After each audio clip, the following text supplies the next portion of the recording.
Le rappel, qu'est-ce que le rappel à soi-même? C'est un état de conscience éveillé qui fonctionne comme la foi. Elle monte, elle descend.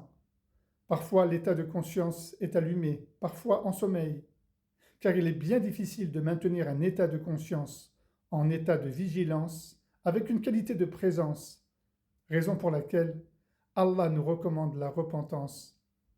Parce que le repentir est un excellent moyen d'activer un état d'éveil afin de revenir vers son Seigneur en urgence. Et dans la sourate 25 au verset 70 et 71, le Coran va dans ce sens.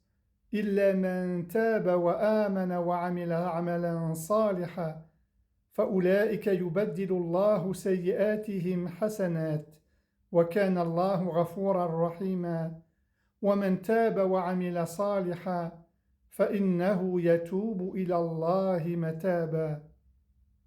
Et quiconque se repent, croit et accomplit une bonne action, alors son Seigneur remplacera ses péchés par des récompenses.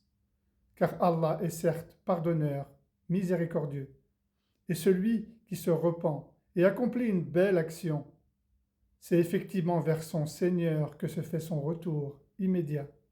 Alors je m'adresse à toi, cher imam, lorsque tu t'adresses au pécheur en dénonçant son péché, et tu fais bien d'appuyer sur la gravité du péché, mais de grâce, n'enfonce pas le pécheur par trop d'accablement, d'indignation. Il est déjà plongé dans la honte, et tu rajoutes à son désarroi l'humiliation et la double peine dans le bas monde et dans l'autre. Dans ton discours, fais preuve de bonté en toi.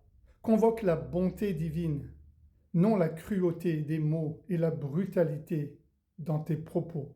Alors, cher imam, prends modèle du messager de Dieu lorsque ses compagnons lui ont désobéi lors de la bataille de Uhud. Il a fallu pour cela qu'il aille chercher dans sa bonté intérieure pour étouffer sa colère. Et c'est ce que le Coran nous rapporte dans la sourate 3 au verset 159. فَبِمَا رَحْمَةٍ مِّنَ اللَّهِ لِنتَ لَهُمْ وَلَوْ كُنتَ فَظًّا غَلِيظَ الْقَلْبِ لَانفَضُّوا مِنْ حَوْلِكَ فَاعْفُ عَنْهُمْ وَاسْتَغْفِرْ لَهُمْ.